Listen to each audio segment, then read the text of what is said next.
Ցավոք, այսօր հասել ենք մի հանգրմանի, որտեղ ինքնությունն է հարցականի տակ դրված, մեր պատմության վերանայումն է հարցականի տակ դրված։ Հետևաբար իսկապես իրավացիորեն ասում ենք, որ սա ճակատագրական ընտրություններ են։ Եվ դուք գիտեք, որ վերջերս բավականին հաճախ մի կուսակցություն, որ ամենաշատ պատերազմն է բերել մեր ժողովրդին, խոսում է, որ եթե հանկարծ իրենք չընտրվեն, կարող է պատերազմ լինի։ Պատերազմի միագլուխ կուսակցություն ՔՊ-ն համարձակվում է որևէ այլ ուժի մեղադրել պատերազմ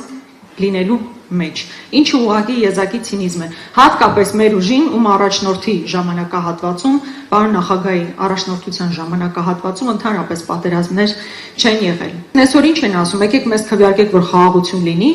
ամիսներ հետո գալ են ասել, այ հիմա իրոք գնանք սահմանադրությունը փոխենք, անկախության հռչակագիրը հանենք նախաբանից, այդ ժամանակ իրոք խաղաղություն կգա։ Իսկ ինչ է մեծ հաշվով իրականության մեջ ինչ է տեղի ունենում։ Հպատակեցում Ալիևի բոլոր պահանջների անխտիր բավարարում։